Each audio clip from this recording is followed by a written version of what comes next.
yes, there are some amazing times that we have, but there's also a very ugly side, if I can say it in inverted commas, especially when you retire. What did you know about this prior to starting it? Nothing, but you find a way. You don't know what you don't know. No one knows everything. Liffy, Jean said, you don't know what you don't know, okay? So if the stove is sometimes on... Don't go there. Okay, sorry. She's right.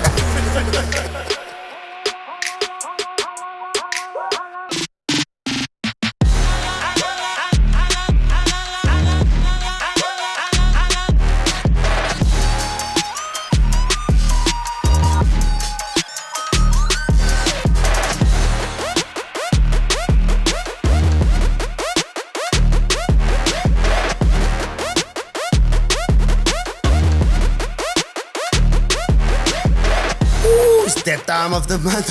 Hey, Cash Content is in the building, hey guys. Hey, you know, it's showtime. It's episode 81.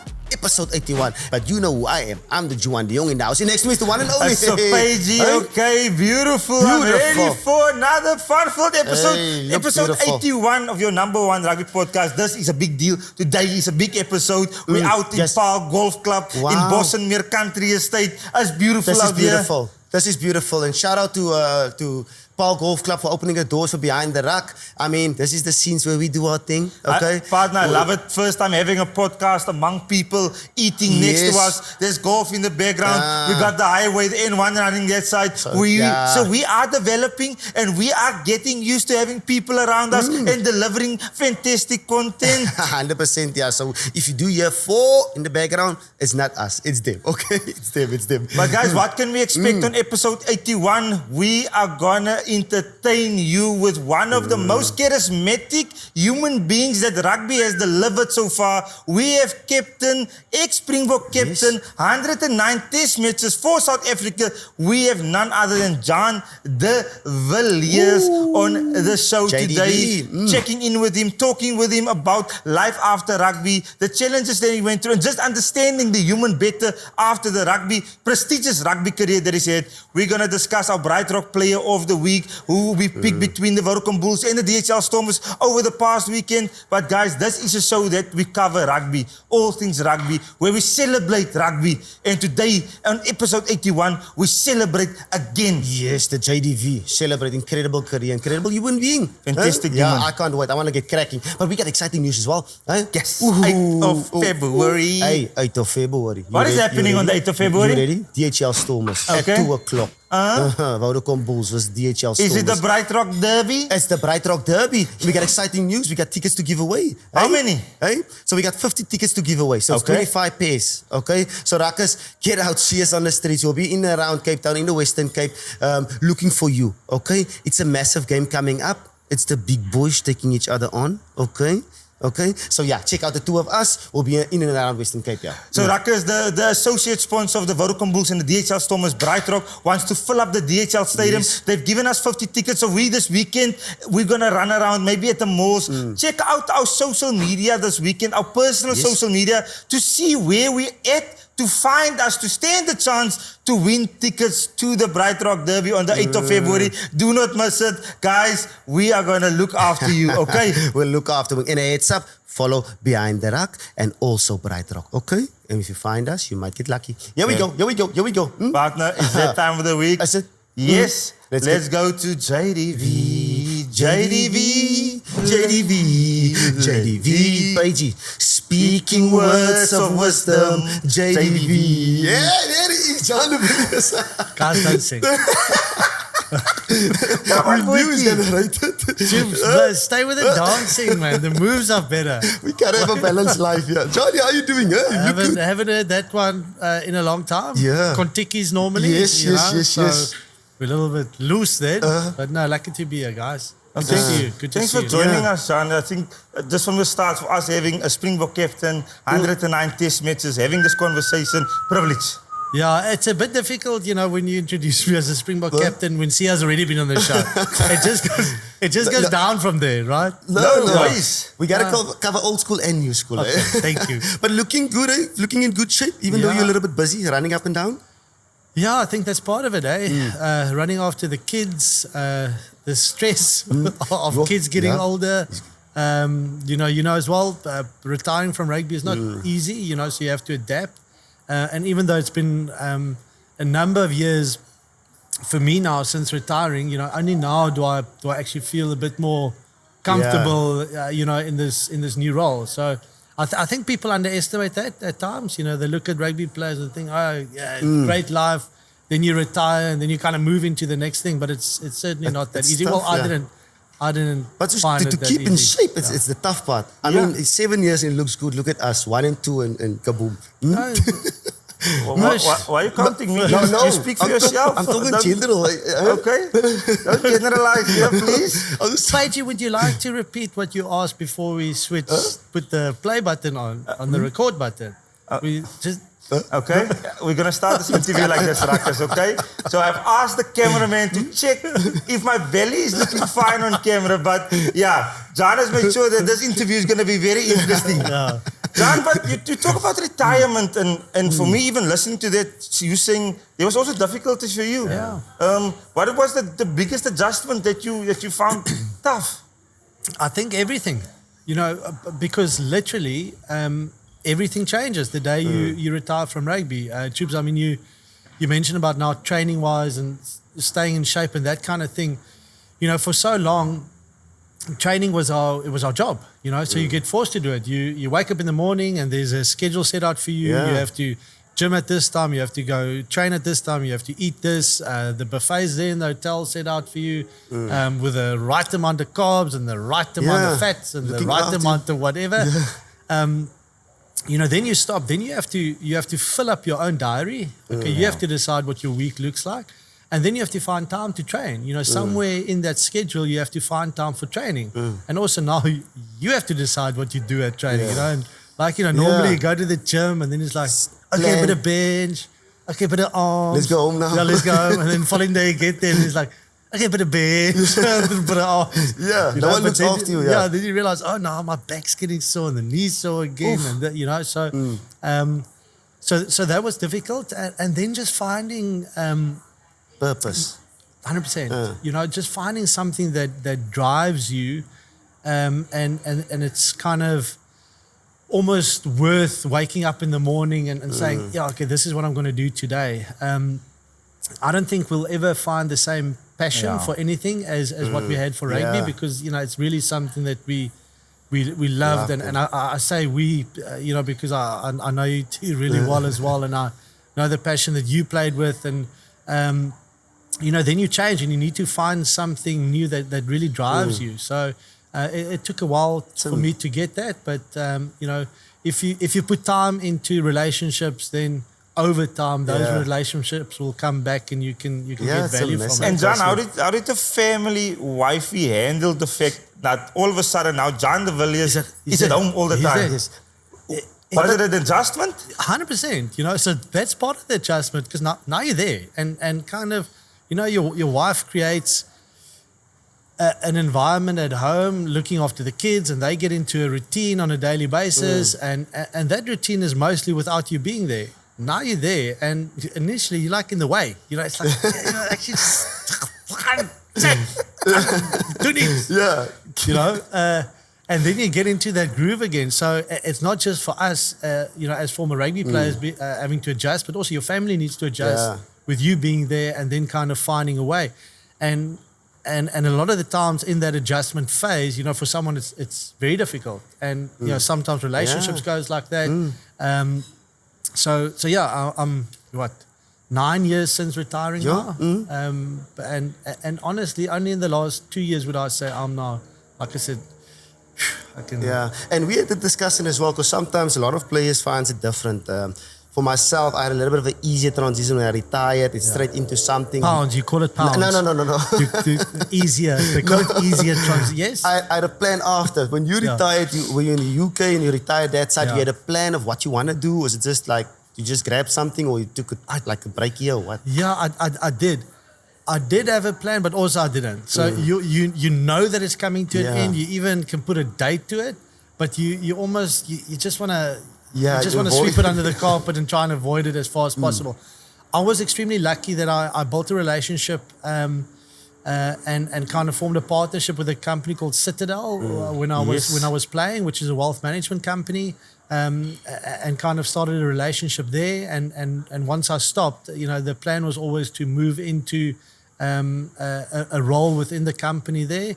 I did that for 6 months on a trial basis, and luckily then I got full-time employment with them, and I've been with them now, almost 10 years. So very lucky in terms of that, and then also the super sport angle. So, I suppose same thing. Always had banter with the guys from super sport and the top executives.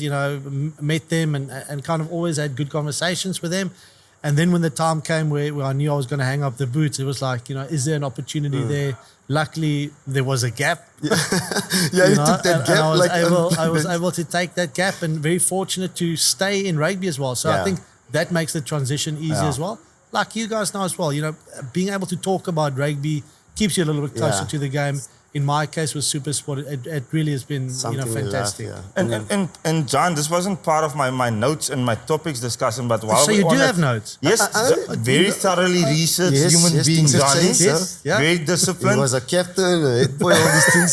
But do we think, and maybe there's some of the boys who are currently still playing, do we think that retirement is something, the thought of post-retirement is something that we neglect while we're in the game playing?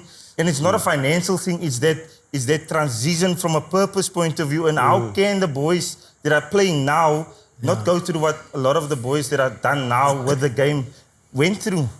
You know what, Paige? I think, and I've thought about this a lot. And I'm also, involved at my players. You guys know the Player Association for the South African players. I've been chairman there now a couple of years, and it's something that we're constantly working on. How can we better prepare the players for the transition after rugby? The problem we sit with is, like I said, in my case, the players, the senior players when I was a youngster, they told me that the senior players when they were youngsters told them exactly the same. Be prepared. It is coming. Make sure you have a plan B, etc., etc. They didn't do it. Because you're in your 20s, you think you know better, this life is never going to end kind of thing. They then tell us that, we make the same mistakes.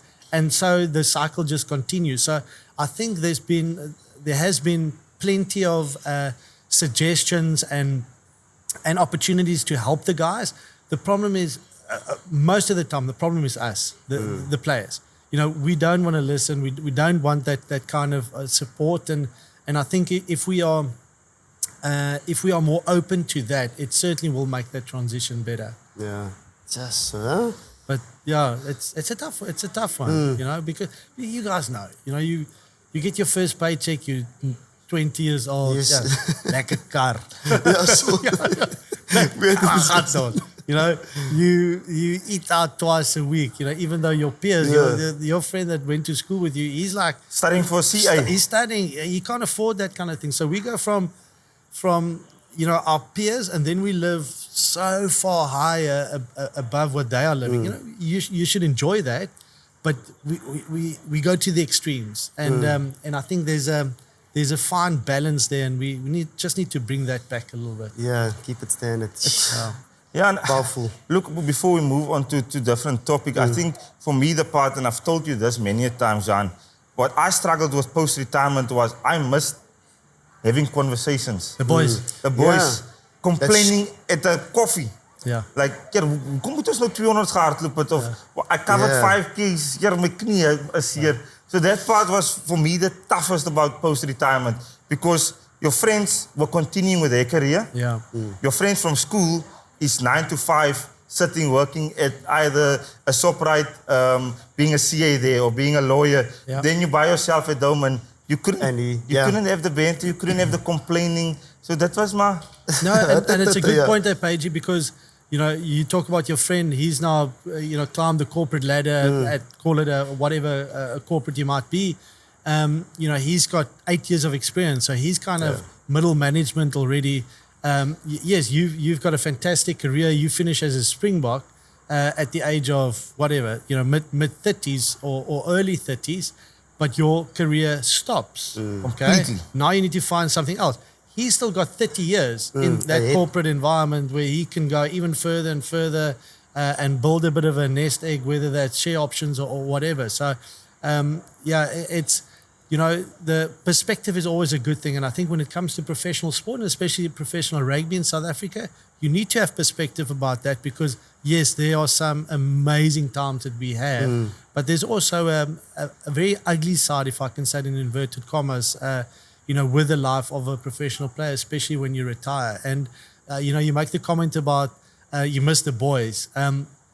We see that on social media now. You create your community. Yes. On social media, okay?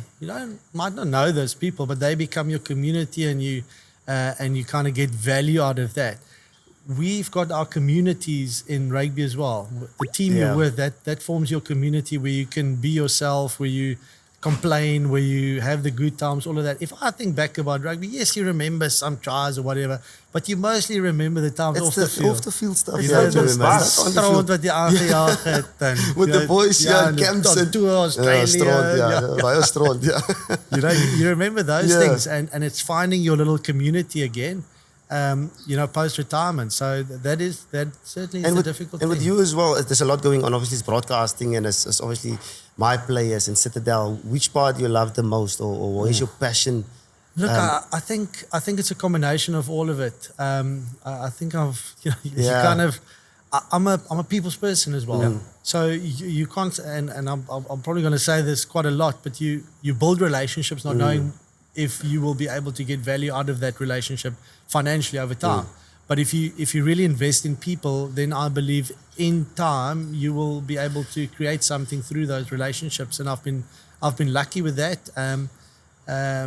So I think the fact that you can go the Citadel world and really I've learned a lot about the corporate world in terms of that. I've met some amazing people, very successful people through that. Learned about business, learned about investing, etc. But then you come back to super sport and you talk rugby and you're with your friends and you talk about something you love, and then you go in something else again and there's another business opportunity and you learn different things there. So it's constantly, I think, just trying to learn and grow and become better, and then a very important thing, having that balance, right, to be able to go home and play with my son and with my daughters and see how they grow and how they evolve and how they create their or build their own passions and live out kind of what they like and try to help them in whatever way we can. And partner John, you using the word learn just there often. How have you came to that point where I've got 109 test messages, I kept in the box, but I'm still eager to learn. I'm still eager to be a sponge, to get more information, because a lot of guys are not like that. It's my voice or my opinion matters, and that is it. How have you, listening to you, learning in business, learning about rugby, learning about all this thing, how have you cultivated that? And your personality as well to connect with the leadership. Yeah. Would you like to make a joke here? Yeah. Sense of humor. I think... I won't say it, like you kind of have to adapt to the environment, and I think I've got maybe sometimes I'm too emotional, and sometimes I'm like you need to be able to kind of be the person for the environment you're in. And I suppose where take someone like Skulk's like the same. Skulk's very constant in his personality, and what you see is what you get kind of thing. Sometimes I have to be the joker, sometimes I have to be the leader, sometimes I have to be the father, So I suppose I can adapt to all these things, and that's kind of what keeps it interesting for me as well. But I think once you realize that you don't know what you don't know, no one knows everything. I like that. But if you... anyone can see a bullshitter. And if you want to bullshit yourself through life, you're going to be found out. So if you don't know something, having the openness to ask when you don't know, and hopefully there's someone to help you, then you learn and you grow through it. And that's been the toughest thing for me is when I can remember I go to the office at Citadel and I sit there, and now I've got 6 months. I have to prove myself, otherwise I've got nothing. Right? Even though And then Jean de Villiers, Springbok, yeah, but, come. hey, can I get a job? I'm John. I played 109 test matches for South Africa. Okay, well, what's that going to help? What experience you have? What, can you do this job? You know, being able to see a gap is not going to help me there. You know, so then you have to just like you know how we became Springbok. You have to put in the work, put in the effort, become better, and then hopefully you're good enough and you can, you know, you get selected. But I was sitting there, and now you're trying to figure out all these things, and the worst thing for me was sometimes I didn't know what to do, I didn't know who to ask, and I didn't know how to find the solution. And then it's like, you know, that is frustrating. And you can't ask so the next guy because he feels like he's competing with you. Yeah, not even. Luckily, I didn't have that. But sometimes it's just not even knowing who to ask because you don't know the structures and whatever. And I would sit. So now we have a asset management team, and you know, so there's a wealth management team, the advisors, and the asset management. And where team. does Zan fit in there? No, so I sit in all these meetings. I'm not involved in the asset management or the wealth management, but I sit in all these meetings. And now they have these presentations. Then it's like all day, like 6 to 8 hours a day, and they talk about, you know, the markets and the economy and you know, the rand and how the rand will perform and other currencies and asset classes and all of that. And they use all these abbreviations, and 90% of the things that they say, I've got no clue. I don't know. And you like, yes. So I sit there with my little notepad, and then I write down all the abbreviations and everything they say. And then after the day, then I go, Google. Okay, what is this? Oh, okay, this. Okay, and you know, assets under management. Yeah, and slowly but surely, kind of you learn through it. But yes, I felt stupid, guys. Yeah, that is so good to know. No, I felt so stupid. That's great to know, Farid. Technology, young, change. You got ChatGPT now as well that can help you a little bit more. But you touched on, you said about adapting as well, and I can relate a little bit because I also like, you know, you gotta be sometimes you gotta be the captain or the leader, but also they know you for, you know, the sense of humor as well. And when I went to the UK, I had a team called, you know, Adapt to Survive, Chameleon in the Smarty Boxy. So a lot of the time. For 10 years, I was at the Stormers, and I didn't want to go to the UK. But there's a chance, like, yes, there's a good opportunity, you have to go. And then once you get there, the culture is different, but you have to adapt and get used to a couple of things, And it challenges us. And you grow out of it as well. And you know what? The competitive nature that we have, because, you know, the reason you get to the top is because you are competitive. And even though you get taken out of your comfort zone, you know, as you were, as happened with you when you went to Wasps, you get taken out of your comfort zone, but then you have to stand up and just deliver. You know, you find a way because of your competitive nature, and look at the brilliant career that you had there. So I think it speaks volumes of, I think, us as South Africans as well. We find a way to survive, you know, as a country and as individuals as well. We've got a good work ethic. And if you've got a good work ethic, that'll take you a long way. Throw a bit of talent with that, and suddenly, you know, from a playing point of view, you find a way. I mean, I take this podcast of you know, you guys. What did you know about this prior to starting it? Nothing. We have a whole list of problem solving. But you find a way. You say, okay, we're going to do this. We're going to put effort into it. We're going to try and learn. We're not going to say we're the best, but we're going to do it, and let's give it a go. And look where we are now. And this doesn't need to be a long answer, John. Do you think that is the one quality that we do get from rugby that we can take into our next phase of the sector post-retirement? Is the values that rugby does teach you, that adaptability, hard work, sacrifice? Yes. Okay. You said it shouldn't be a long answer. Yes. Okay, and it's I actually want to, I know my wife is watching this episode. Liffy, Zan said, you don't know what you don't know, okay? So if the stove is sometimes on, and I don't know who left it on. Don't go there. Okay, sorry. She's right. Yeah, okay. She's right. right. Valentine's Day is coming up, so be my careful. wife's also right. Okay. All our wives. Love you. Happy wife? Okay. Happy life. Take it off. Take it off. Yes, James, quickly, let's move into rugby a little bit. Okay, incredible career, John. I mean, 109 Springbok tests, 27 Springbok tries, you know, 37 times captain for the Springboks, captain number 54. Talk us through your journey. Where did it start? How did you get to the Springbok? Was it always a dream when you were at school? Yeah, it was. I think it was. Like, I don't think, I don't know. I only know how I felt. You know, when I was young. I should know to switch off my phone when we do these things. Who's that? Skylar, is it Wi-Fi? keep that on. If it's my Wi-Fi, wife. answer. It's fine. Yeah. We can put it on loudspeaker.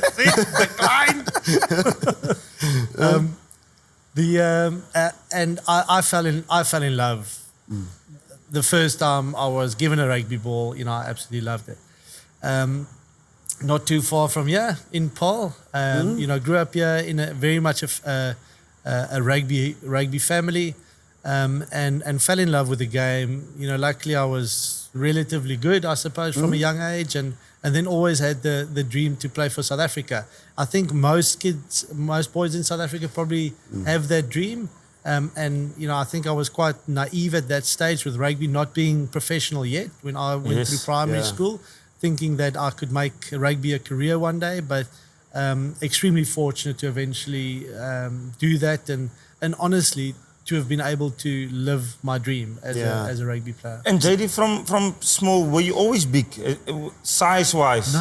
No. So I'd say I was average size throughout my primary school, probably a little bit bigger than average through primary school. Then standard 6, grade 8, grade 9, also average, and then grade 10, so standard 8. I had like a big stretch, and got a bit of length, and a little bit heavier than the average centre, and and then eventually when I made my Springbok debut, age 21, I was one of the biggest centres in world rugby. Over 100 kgs, 109 meters tall. But then it just shows how rugby evolves. By the time I finished up, I was very much medium size. You had like the Manitue Logan, Nanu, and Bastero, and those guys. They clock between 150 and 120 kgs. So it changes quite quickly. And Paul Jim as well. Obviously, so much Springboks coming from Paul. 31 Springboks. Was that maybe the pressure? Okay, cool. This I want to make it because I'm in this school playing first team, and how was the transition into playing for the under 21s and the junior levels and coming to the ranks? Yeah, I think the fact that Paul Jim is very much a school where rugby plays an integral part of what the school is, and I think it's really elevated the school to a far higher level because of the successes that they've had due to rugby. Paul Jim is not just about rugby, that I can guarantee you, and there's so much more, and all the other sports are getting better because of that as well. But from an academic point of view also, I think they're doing really well, but they've got the ability to really grow the kid holistically, and I'm extremely appreciative of those formative years, and it was because of the teachers and the coaches that I had at primary school and then high school as well. So it was certainly a good start for me. And I was lucky. I always played the representative teams, throughout my schooling career, and kind of, I think people would say probably the easy route. When SS schools, SN19, SN21, SS7 Springbok. Yes, SS7. But it wasn't easy. It never is. And then reality struck my very first test match. And JDV, what do you believe, like you're saying, from high school to that under 20, what do you believe from your point of view, was your point of difference? I don't even know. Really? I don't even know. I think even now, people would ask, with all the injuries that I had, why would you always go back? Why would you do it again and go through the pain again and all of that? And I honestly believe it's because I absolutely love the game of rugby. I really loved playing rugby. I loved being in that environment. I loved being able to test myself and to try and get better, every single day. I think I'm a bit of a rugby nerd in terms of I really know the history of the game. I know the players. Even when I was a little kid, I used to watch it, and I could name all the players. I would know when guys move, and my dad and his friends would be in conversations, and then I'd gooi a comment here from the side, and they're like, it actually is. So I think that probably made me a better player, but also the fact that I, during holidays, I would pack my bag with my rugby ball, my cricket kit, my tennis racket, and my mom would give me a 10 rand, and I would go down to the sports sports fields, hoping that I would find someone there 8 o'clock in the morning. I'd spend the whole day there. 6 o'clock in the afternoon, I'll go back home. I'll buy a pie and a Coke for lunch, and that would be my day. Yeah. Just playing, because I was having fun. But in effect, I was putting in the time to become a better rugby player just by having fun and doing it time and putting the effort in. Yeah, you have to eat and sleep rugby, especially if you want to achieve the things you want to achieve, the desperation to make it one day. Yeah, I think the effort is something that is very important, but it's also, and maybe mine was a bit of a shotgun approach where I probably didn't know what I was doing, but the fact that I was just doing it did make me better eventually.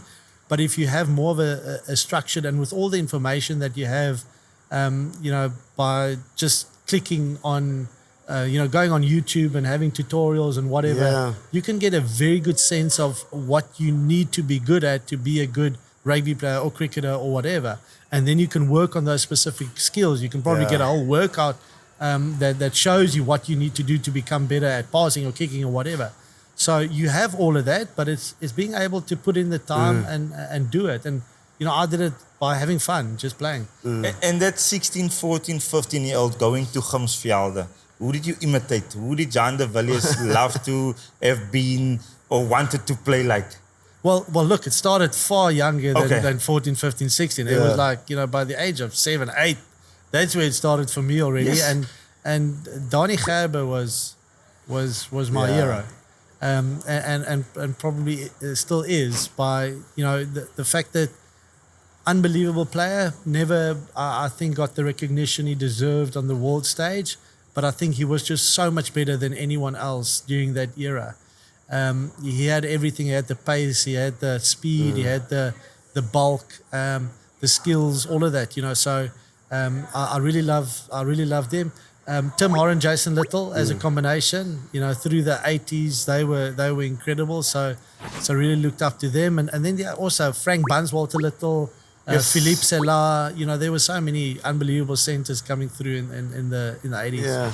And you spoke about memories for you as well, memories on and off the field. And you always said, like, you remember the off the field stuff more than the on the field stuff. What memories stands out for you? Is it games? Is it tries? Is it off the field stuff? You remember, you do remember games and you remember tries, but it's really the time spent together. The Kontikis we had, the Kontikis in Manly on Stormer tours, and we have dress up parties, and talk about Kontikis. The effort that guys put into for dress ups and just being I think in a way when you go into a professional career so young, you lose a bit of the kind wees, being a student and all of that, because you need to focus a little bit more. But those environments that we created at times, you could just kind of be yourself a little bit as well and just be But this is a massive joke, and he spoke about the Kontiki as well. I got a story in 2008. 2008, sevens. I was coming from the sevens, so joining the sevens into the Stormer squad because Corner Ace got injured with his knee. Yeah. So it was Auckland, Crown Plaza, then next to the Sky Towers. Dangerous. Yeah. So I'm a youngster, okay? 19 years old. No one tells me about the jet lag. So I'm thinking, okay, cool, I can get over this jet lag.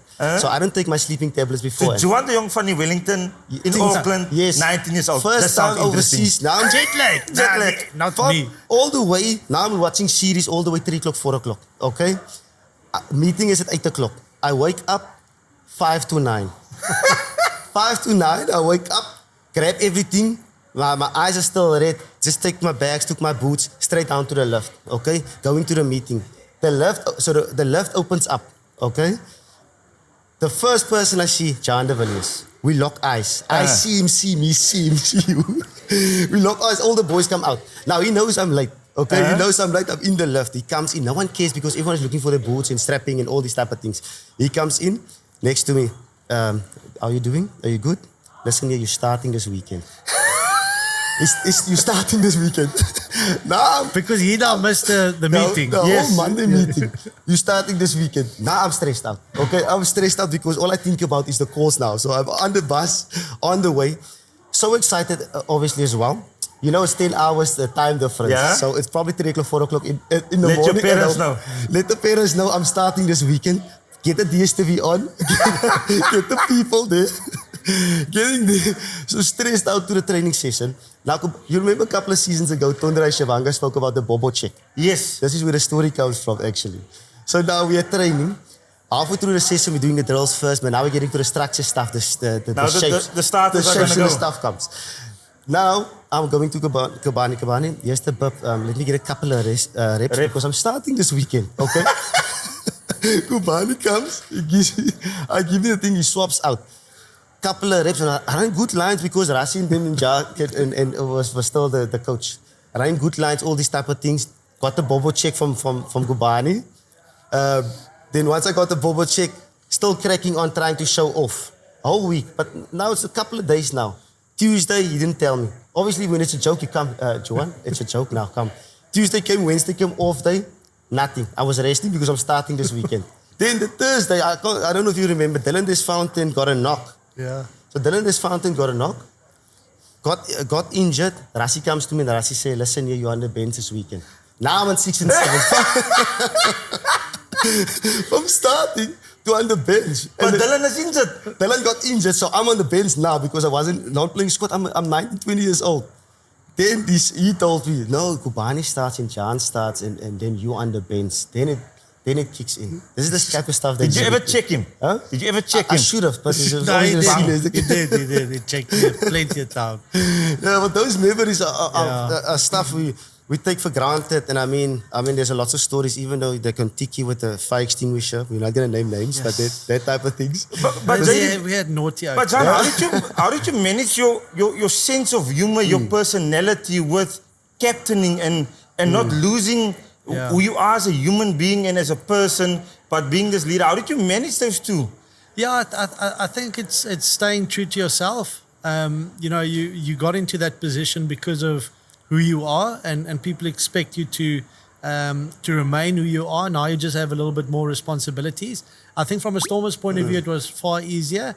When I think when I got the captaincy with the Springboks, it was a little bit different because of the transition that took place from 2011 to 2012 within the Springbok environment. So you kind of had to step up a little bit more.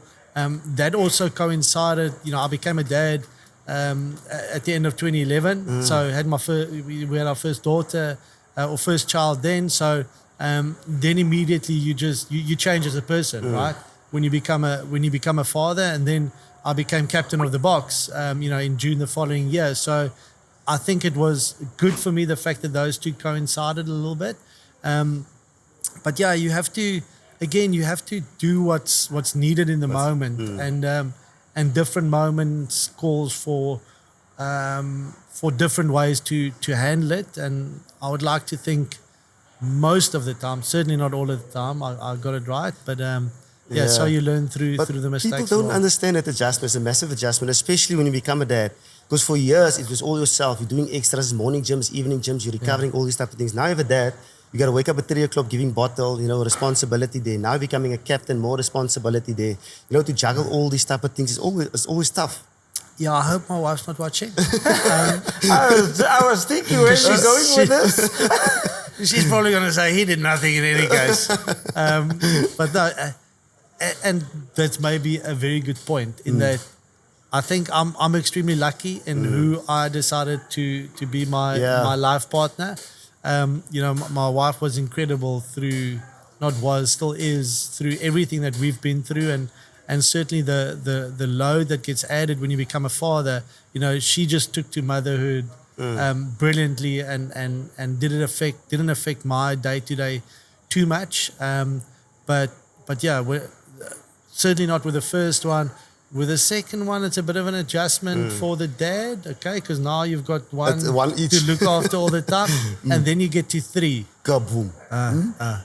There's no jokes. No, chaos. 3 is a good number, eh? Chaos. 3. I don't know. Chaos, guys. I don't know. Is the car foot's 3? Yes, like it. I think there's a reason you only have 2 parents, 2 ears, 2 eyes, 2 hands. Okay. But I love my kids. But then, John, you became the captain of a country.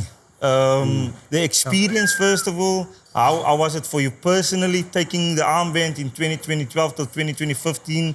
How did you find captaining the Springboks and being the leader of South Africa? Yeah. Did you say 2012? 2012. 2012. 2012? Yeah, 2012. 2012. 1,500 and 9,600. Listen carefully. 2012. Paige, yeah, look, it's like I said, I always had the dream to play for South Africa. I never expected to be the captain. I think that far surpassed any dream that I ever had, and it was just such a great privilege and honor when asked if I would take the captain's armband as such. And I remember it was in Durban, staying at the Beverly Hills before we played England, and I went down to the manager's room. Jan Swart and Heineke Meyer was sitting there. And they said, "No, we'd like to make you captain for the first game." And I said, "Yeah, I'll take it." Yeah, you gotta be confident. Went up to my room and I sat on the edge of the bed, and you have this beautiful view, and I was just thinking, well, what did you just say yes to? Yeah. But it is a responsibility. Yeah, it is a massive responsibility, and I think I was, then I phoned my wife, and after that I phoned my parents and told them, and then you realize, and I think I was lucky because up until that stage, I think I had 70 odd test matches at that stage. So you kind of understand the responsibility of being a Springbok, but now that escalates tremendously. Now you become kind of part of, you become the face and the voice kind of for the message of the team to your fan base and to the stakeholders, in a way, because you just do so much more than any other player in the team. And then that responsibility becomes quite a heavy burden in a way. But like I said, it's also something that I enjoyed, and you take that responsibility and you try and make the best of it. And for me, does it affect your game as well? Because when I was leader as well, there's so much responsibilities. It's from press conference to giving the right messages throughout the whole week, the planning with the coaches, all these type of things. But then when you wasn't captain, you're just focusing on the calls and being the best center you can be. And was it Yeah, I enjoyed it, Jupes. I always enjoyed the added responsibility, and I think even in the times where I played in teams where I wasn't the captain, you kind of want to add value as well, and you want to help from a leadership point of view. So I really enjoyed that. Now, even if I look back on my career, I think even the times that when I was put in that position, I think my game actually improved because you realize the importance of it and the importance that you have to justify your place in the team first. Because you are the captain. You can't play poorly, and then maybe towards the end and Paige, you spent a lot of time with me then at the World Cup in 2015. Where it was a difficult environment, because I was coming back. Excuse me. I was coming back from injury, and it was like I wasn't, did I justify my spot? But now I'm the captain, and so it was very difficult, and you pick up on those things, and it creates an environment where there's a bit of doubt, and certainly towards the end of my career, during that period, that was difficult, and then obviously eventually it ended in injury in any case, which looking back now is probably what the team needed. You talk about difficult times throughout your career. Before we got on air, because you obviously spoke about the injuries you've had. How did you deal with difficult times? How did you deal with overcoming those injuries that obviously a lot of South Africans know about? It sometimes unprecedented times in World Cups where you wanted to be at your peak or deliver for the team. How did you handle the difficult times? Yeah, and I saw a video as well. Can you show? Is this knee still intact? It's still there. It still does that. You know what, Paige, we look back now, and I truly believe this, and it's not just for someone that plays professional sport. It's sport as a whole. Sport prepares you for life. The lessons you learn through sport prepares you for life, because life throws so many things at us, And adversity is a given in life. You know, my adversity through my playing days came in the form of injuries, but I was able to get through it, learn through it, and become a better person through it. It certainly wasn't easy ever. Okay. But I think the fact that after my first injury, you know, made my test debut at the age of 21, played 7 minutes, got stretchered off. Okay, Sure. That's not the way you envisage your first test match to go. But I got great advice. And I said, and someone told me, make sure that your support system is strong, and I stand by that to this day. Excuse me. Where you know I had fantastic support from my family and friends. So he said, faith, family, friends. Make sure those are strong, and those that will get you through the difficult times. And it got me through. You know, the first one was extremely difficult because you're on a high. You're still young, 21 years old. You're on top of the world. You think you are the man. Okay, you think you are the best thing, and then boom, you come back. Your feet gets kicked out beneath you, and you hit rock bottom. To this day, I still say that's the best thing that ever happened to me because it humbles you again. And you realize how important this is for you and how hard you need to work to be able to get there. You can never take it for granted. And then from after that first injury, it became easier every single time that it happened again. Like I said, it was never easy, but it became easier because you know, okay, Understood. What do we do? Okay, it's knee surgery, knee reconstruction. Okay, surgery we get right, then we do the rehab right, then we do this, then we do that, then we do that, and hopefully eventually you get there. If it's shoulder reconstruction, okay, now we do this, now we do that. If it's broken jaw, okay, now we eat steak through a blender with a teaspoon. Yeah. Stuff Did like you do that? Sure. That was the worst. Yes. Like, honestly, I went to a restaurant, ordered a steak. I said, can I please have a steak? Pepper sauce. But then you take that and you gooi it in the blender. Okay. Nutri-bullet. Then you eat it like that, so you don't have to chew. So, yeah. Thinking of your injuries, and I don't want to bring up bad memories, but for me, that it was one of the worst sounds that I've heard in my life. Yeah. And being there the day was Principality. Yeah, that was nice. 2014. Yeah. What goes through your mind at that time while you're on the ground, and how amazing it was for you to come back from that injury end of the year to Principality to making it for the 2020. Damn it, 2015. Listen carefully, Ruckers. Listen carefully. 2015 World Cup in England. Yeah, it was. That experience was a bad one. You know, because I had many knee injuries in my career, but that one. So I can remember, you know, going and I flip. If I close my eyes, I can almost feel it still. And I can remember lying on the ground, and I didn't want to look down at my leg because I thought my leg was broken. And I thought, I kind of had this image in my head that the bone is sticking through, you know, out the skin like this way. And so I didn't want to look down. And then the doc, Dr. Roberts came on, and I'm like, Doc, how bad is it? And he was like, no, it doesn't seem too bad, because obviously, you know, everything dislocated and then went back in. And he was like, no, it doesn't look that bad. No, you'll be fine. And I'm like, Docky. Yeah, the pain doesn't show. Don't shit to me, yeah.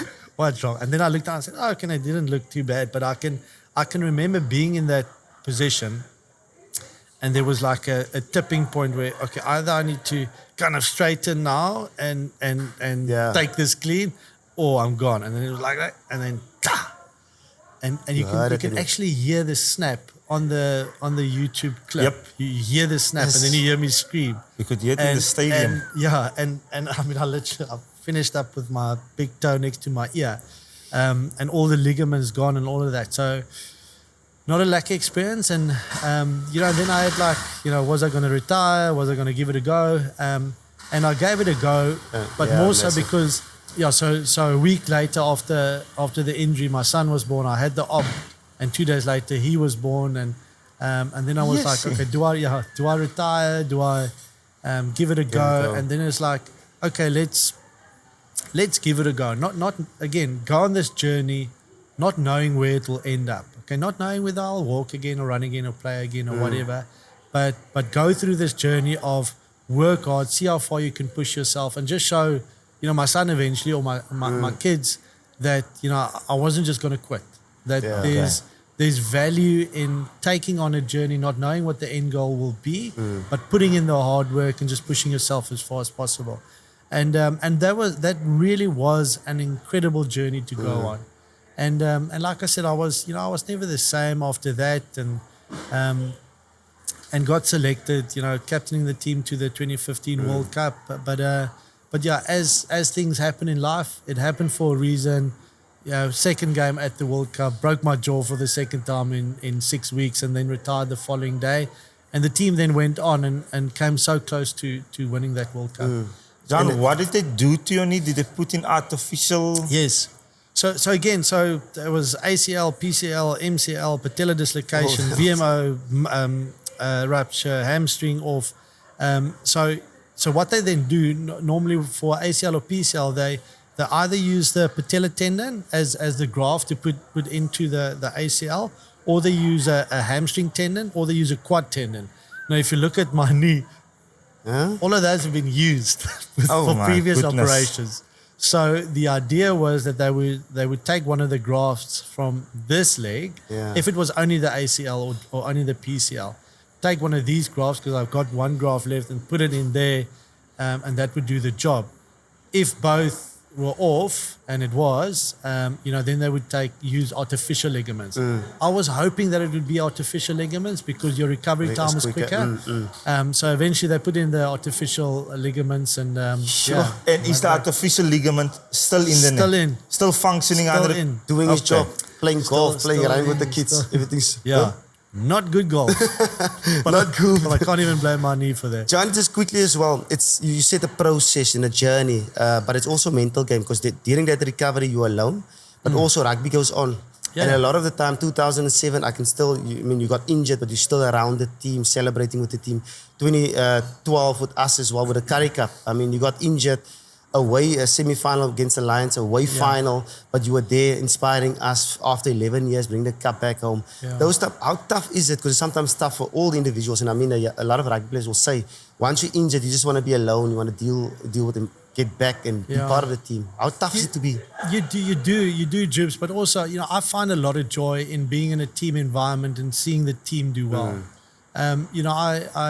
You speak about that Currie Cup season, being there for the final, against the Sharks, you scoring that try. I was sitting in the coach's box at that stage. I couldn't take it. I couldn't take it in the stands anymore, and I went to flick it. I said, no, I'm sitting with you guys, And, being there, you get so much joy out of that. Because it's your show. I think back of that Blues game we played, 2012? In Auckland, we were down and out. I think you scored a try again, and we won that game. Devil ended up at fly-off. It's stuff like that, which is, you remember those moments, and even though you're not on the park, you feel there's a connection with the team because it's more than just the guys on the field. Because you love the brand, So I've always I enjoy being part of it and understanding that you might not always be the guy that's there. The same with the World Cup victory in 2007. I would have loved to be there for the final on the pitch, but I wasn't. I still have the World Cup medal at home, and that's enough for me. Even though it's a weird feeling, but it is what it is, and you grow through it and you learn through it. The mental side to it, that you mentioned, I think that's the biggest fight we have, not just in sport but in life, is the fight against the voice in your head. Yes. And you need to overcome that time and time again, and just make good decisions, stay strong, work towards that goal, understanding that there will be tough times, but like I said, if your foundation is strong, if you have people that helps you through it, then that journey is actually an unbelievable one. Sure. But guys, we're obviously almost at the end, and I wish this could go on for 2 hours, but I want John to end this on a very positive and exciting way. We asked Coach Jake, what would his mulligan be? But I'm not going to ask you what your mulligan in your career would be. I want to ask you, if you could relive one moment again, if you can have the opportunity to relive one moment in your rugby career again, what moment would you love to have over? Playing with Juan in the midfield? Obviously, my wedding day, guys. Okay, nice. I'd love to have my Yo, wedding. brownie points. Yeah, die koopie brownie points. Valentine's Day is coming. He's sorted now. What day would I want? That's a difficult one. I don't actually So much know. caps and Yeah. So You know, much. so many good times. You know, even through the bad times. Auckland was always good for us. Yeah. You know, those the down in the viaduct there in Auckland, we had unbelievable times there. What game?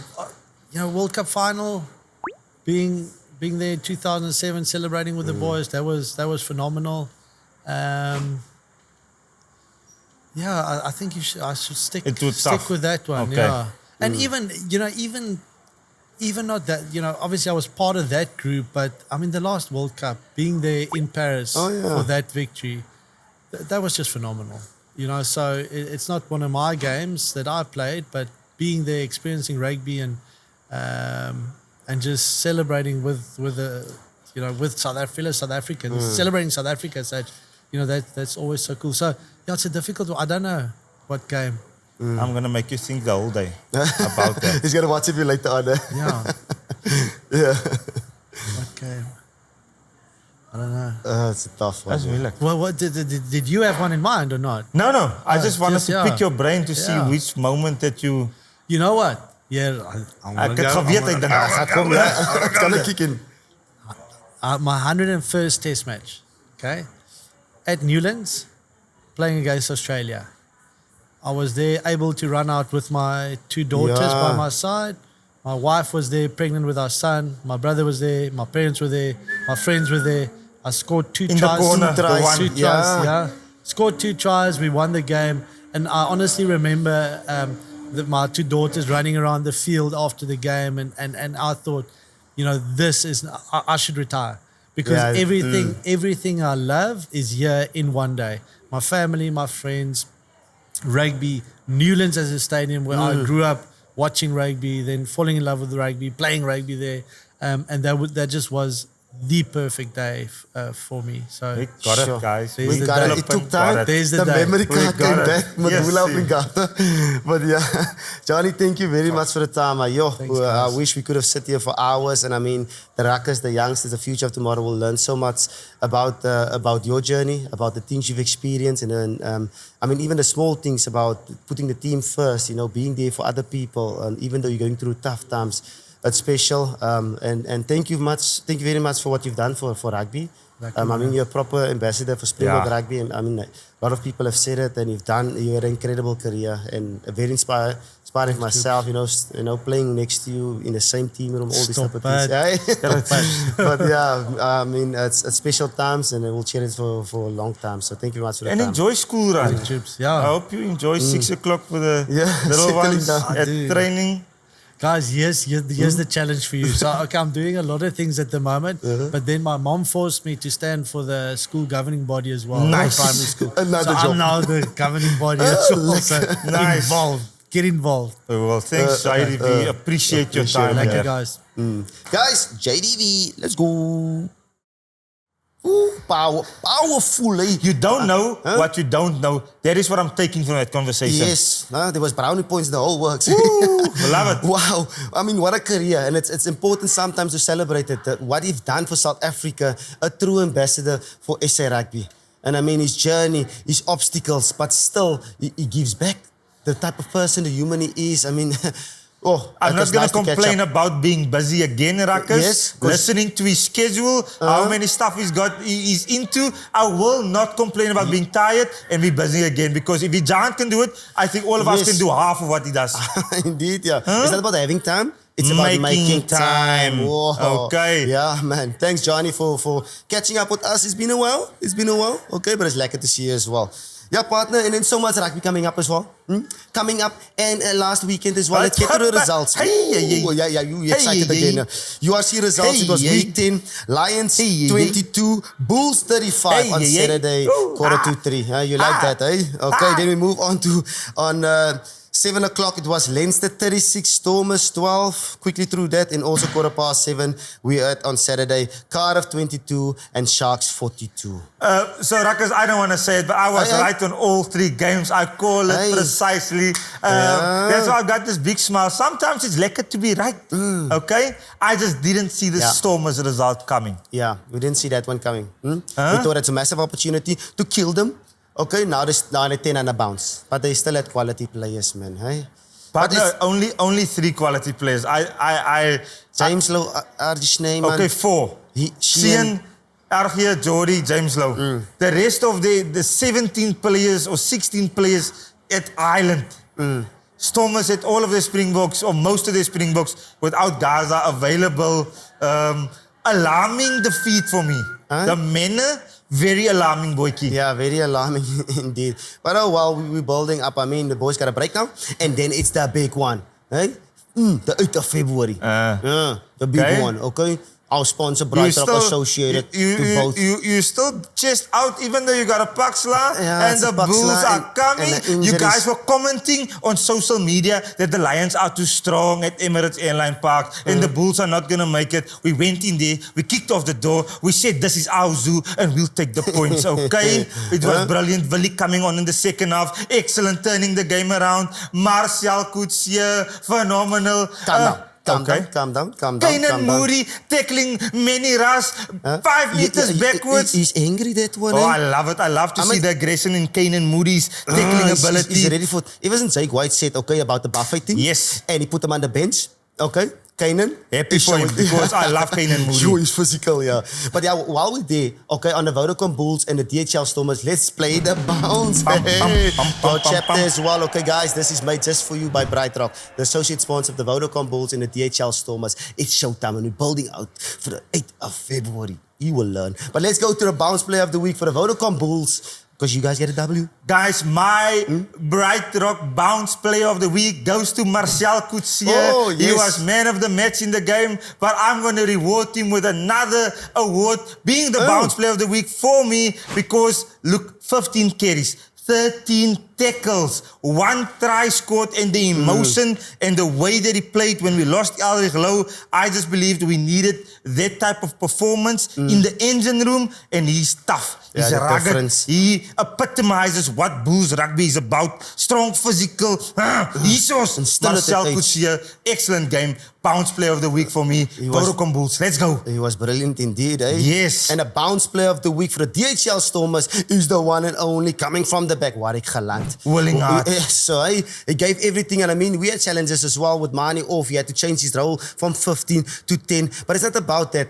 It's about the opportunities he created for the team. There's a couple opportunities. He put Leolendzas twice in a gap. His ability to look long and play short. He looks long and he drops it under behind his back. It's incredible for me. But not only that, it's about the unseen work. So especially in the wide channels, he's got the ability to jackal as well. He's physical. He's got the ability to steal the ball. 2 turnovers inside the 22. But I'm pretty sure when you look at the whole season, he's got the most counts as well because he's done it throughout this whole couple of weeks as well. But yeah, incredible performance from Warwick Galant. Yeah, boys. Boys get one of this. Martial Boogie. Excellent work, guys. And a few of these in before. Okay.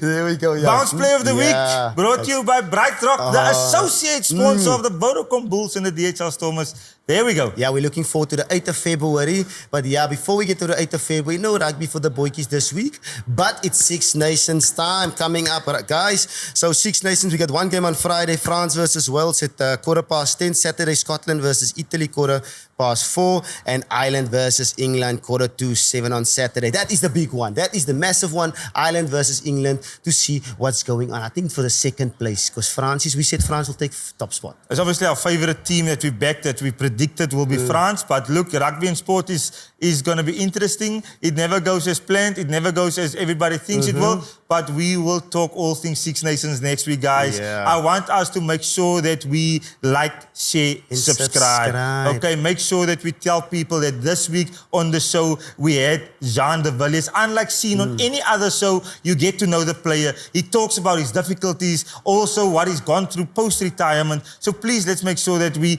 grow this channel so our content can grow.